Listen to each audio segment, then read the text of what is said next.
Oi, oi, oi, pessoal. Eu sou Manuela Dávila e esse é o nosso programa Feminismo É. Women unite. We have nothing to lose. You're kicking.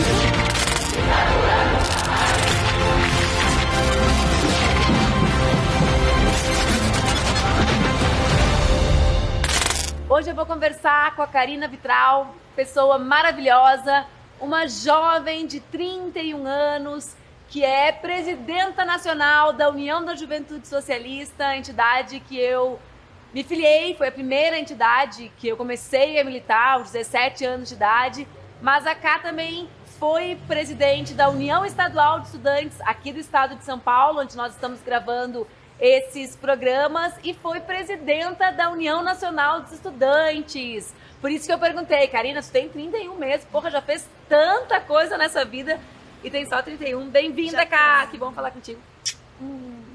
Obrigada, Manu. Ixi, ficou com batom. Ó, fui dar beijo, passei batom, retoquei o batom pra começar as gravações, já deixei a Karina, ficou bom. Já ficou saiu? bom. Parece que tá coradinha, Parece assim, um blush. vermelho saúde, assim, tipo, uau, tô super saudável, tô super legal. Exato. Tudo bem? Tudo bem, Manu. Que lindo estar aqui contigo, tô muito feliz. Então, a ideia do nosso programa é enfrentar o algoritmo, né?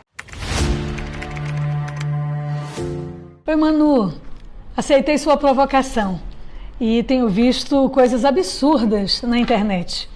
De fato, o feminismo é para todo mundo, é um movimento intolerante, coisas que dizem por aí, especialmente nesse momento em que destilam ódio pela internet, especialmente contra as mulheres negras, contra os mais pobres.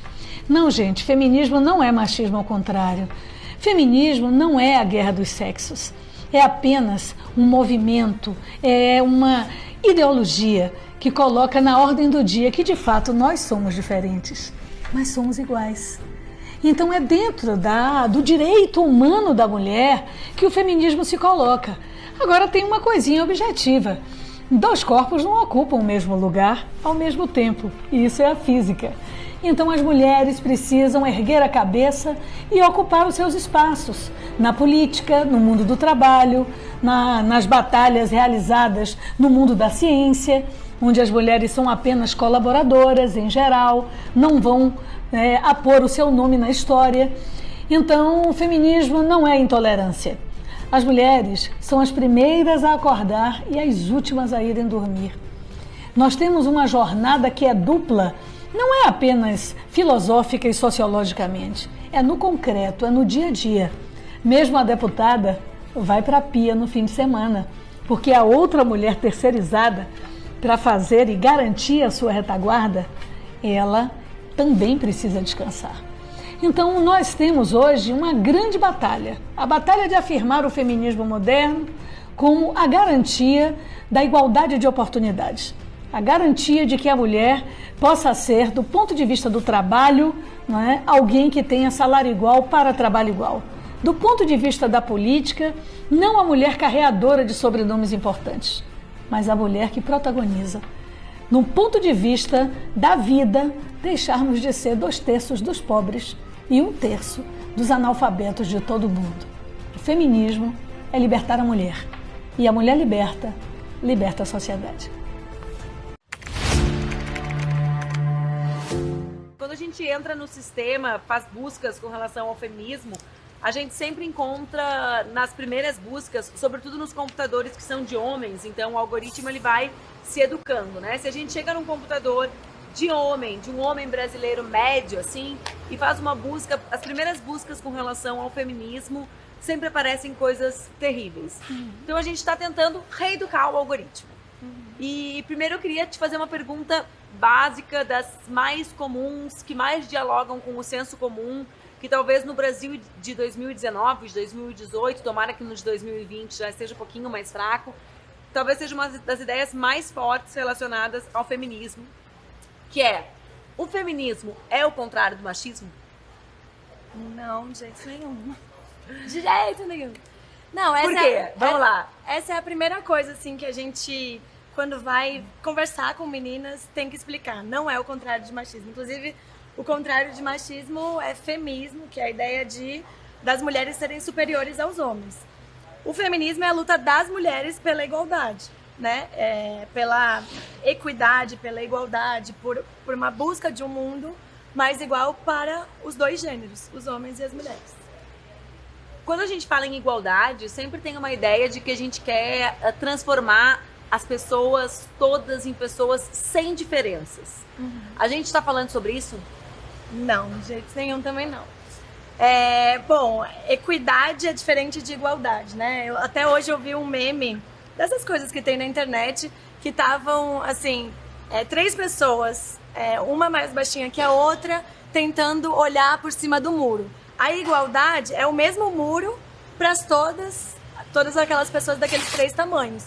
E equidade é você empoderar para que aquelas 3 pessoas tenham a mesma visão, apesar das suas diferenças. Mas é isso, assim, o que a gente quer, na verdade, é igualdade de oportunidade, né? Igualdade de chegada, né? Não do ponto de partida, porque é óbvio que os seres humanos são diferentes, inclusive dos mesmos gêneros, né? Nós somos diferentes e nós temos histórias distintas, capacidades distintas, e agora o que a gente precisa é ter oportunidades iguais para poder realizar os nossos sonhos.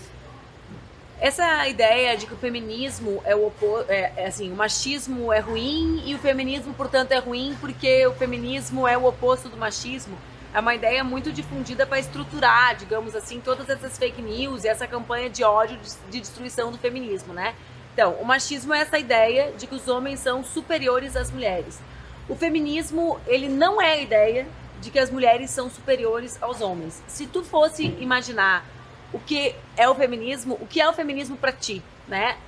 O que o feminismo representou na tua vida, como que o que é assim mais teoricamente, não teoricamente chato, né? Mas assim, o que é o feminismo para ti e o que o feminismo representou na tua vida, na tua militância, em que momento tu te sentiu feminista pela primeira vez ou os primeiros encontros teus com o feminismo?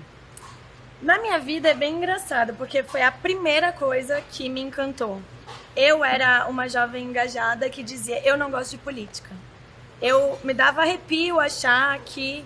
Porque eu militava em tudo, eu fazia parte de ONG, eu militava na causa ambiental, na minha escola e tal. Só que eu falava... As pessoas perguntavam, mas você vai ser política um dia? Eu falava, não, eu não gosto de política, não acredito em política.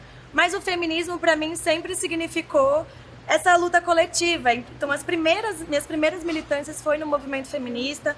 Eu não me conformava com as propagandas machistas de cerveja. Ainda tinha mais propaganda do que tem hoje, né? Quando eu era adolescente, a gente agora vai superando, né? A nossa própria luta vai superando tudo isso. Então, assim, eu acho que eles fazem isso porque eu acho que a gente conseguiu convencer a sociedade de que o machismo é ruim. E o feminismo, na medida que ele é uma solução para isso, ou seja, é uma proposta, uma plataforma de igualdade para a gente lutar coletivamente, aí eles tentam deslegitimar, porque essa solução não pode, né? Essa solução desestrutura essa sociedade. E a gente quer mesmo desestruturar, porque essa sociedade está sendo... o machismo está servindo de base para essa sociedade reproduzir as desigualdades, né? Tu é trinova, né, Karina? E tu ocupaste, assim, lugares que pouquíssimas mulheres ocuparam. Eu não sei quantas presidentes mulheres teve a UE. Pouquíssimas, né? Eu não tenho de cabeça, mas eu não sei, assim, menos de 5. Eu me lembro da Renata, eu acho, só. Sim. Eu não convivi com nenhuma outra, só a Renata Peta. A Renata foi presidente, né? Foi. No meu tempo. Tu foi presidente da UNE, que aí sim, acho que teve 5 presidentes. 7 com a Mariana, que agora, veio depois de ti, né? Isso. Eu fui a 5 sexta. antes de ti, tu fosse a 6ª, exatamente. E tu foi presidente, tu é presidente da JS, né? Sim. Qual a importância e como foi, né? Eu fui uma mulher jovem antes de ti nesses mesmos espaços, né? Não é de São Paulo, não, mas no movimento estudantil. Como tu vê hoje no momento, assim, tu pegou um momento de transformação. Tu não tem os 20 anos das meninas que estão nesse boom do feminismo, mas tu ainda tá no movimento de juventude, né? Diferente de mim que saí desse movimento de juventude antes desse boom. Como que é ser uma mulher jovem, liderança desse movimento de juventude, nesse momento tão transformador da vida das jovens mulheres, no movimento de mulheres, no movimento de juventude no Brasil? Bom, é uma confusão louca, né? Porque você tem, assim, ao mesmo tempo que o mundo mudou, e é isso mesmo, a gente tá aqui, Então, por exemplo, eu fui uma presidenta no meio de 2 presidentas. Então, antes de mim veio uma mulher, depois de mim veio outra mulher. Isso na Uni, a primeira vez que aconteceu isso, e pensar que quase 90 anos que a Uni tem, essa sucessão de mulheres foi muito, muito pequena. Mas é uma loucura, por quê? Porque ao mesmo tempo que já mudou e a gente está aqui, ao mesmo tempo as estruturas ainda nos marcam muito, né? Então, por exemplo, eu fui a presidenta da Uni que vivi o golpe da primeira mulher presidenta do Brasil. E é muito engraçado, porque todo mundo falava da Dilma como uma pessoa grosseira, como uma pessoa rude, nananã. E eu conheci outra Dilma. Por quê? Porque eu e ela, as únicas mulheres de qualquer ato que acontecia no Palácio do Planalto. Eram todos os movimentos sociais, pessoas do povo, valorosas, homens, negros, brancos, né, de todas as classes sociais, mas todos homens. E apenas eu e ela éramos mulheres. Então, naquele momento onde todo mundo estava ali naquele mesmo ato, demonstrando a solidariedade com o Brasil, lutando contra esse golpe que também foi misógino. Foi super misógino, Foi super misógino, porque assim, eu não acho que o golpe aconteceu só por causa do machismo, mas com certeza o machismo foi utilizado para cair da mais narrativa rápido. social foi misógina, né? Isso, porque Quer aí... dizer, ela era ruim na economia porque ela era uma mulher incompetente. Isso, ou ela Desequilibrada, não podia fazer... não dominava os homens. Ela não podia fazer articulação política porque ela era histérica. Isso. Ela não podia ter uma boa imagem pro Exatamente. Brasil porque ela era feia. O golpe ele Ou foi seja, antinacional, antidemocrático, mas o que consolidou isso na mente do povo foi a misoginia e o machismo. E a misoginia, ela também amalgamou, ela também uniu, assim, a bancada conservadora, que foi super importante pra desaguar tudo que a gente tá aí, né? Então, assim, essa nova maioria que eles formaram no Congresso também foi em cima do machismo. Mas eu tava falando da minha relação com a Dilma.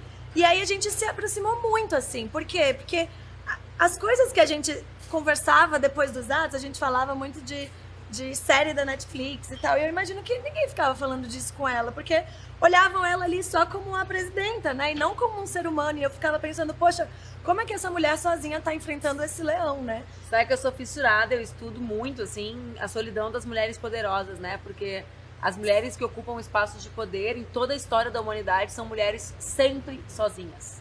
Sempre, sempre. Assim, qualquer período da história que a gente olha uma mulher poderosa, essa mulher era uma mulher solitária. Em vários tipos de exercício de poder, né? No poder político, nas artes, a Chanel, enfim, qualquer mulher, a Carmen Miranda, a Thatcher, né? Que fala, mas a Thatcher era casada, assim, com um cara que passava o dia bêbado, caído no chão, incomodando a vida dela até acabar, né? A Carmen Miranda era casada, assim, com um cara que na vida real matou ela, né? Fez ela fazer 500 shows doentes até ela morrer, né? Então, assim, é incrível a forma como a sociedade constrói um espaço de poder. Não é um espaço das mulheres, e os homens não conseguem conviver com mulheres que rompem, né, esse padrão de não ser o espaço dela, e não se conformam com isso. E sempre e eu concordo isso contigo, eu convivi muito com a Dilma, sobretudo depois, né, que eu fui líder do nosso partido comum, PCdoB, no governo dela, mas depois eu convivi ainda mais com ela na eleição de 2018, e ela estabelece laços muito profundos e muito mais afetivos com mulheres, né? Sim. Acho que também tem a ver com o golpe isso, né? Claro. Com o sentimento dela do que foi a misoginia na construção do golpe contra ela. Não, e eu tenho, sendo uma mulher jovem, né, mas assim, também tendo a compreensão de que nada começou na minha geração, eu convivi com muitas mulheres mais antigas do que eu, e elas são mulheres que vieram antes e que construíram toda uma estrada ali. Eu não tô falando que veio antes, tipo você que tem pouca idade diferente da minha. Tô falando de pessoas que vieram muito antes mesmo. Que amassaram o barro, que enfrentaram a ditadura. Eram Dinas, Thelma de Souza, as nossas heroínas da ditadura. E é impressionante, porque, é claro, isso também tem um pouco a ver com a própria passos da luta, né? Eu acho que o primeiro passo, como não tinha muito método, como fazer, foi um fazer muito bruto também, né? São mulheres embrutecidas, são mulheres sozinhas também, muito por causa disso, porque você não consegue ser forte sempre, e você não pode chorar na frente dos outros. E aí, tá bom, então você se transforma também em um ser humano muito, muito difícil, né?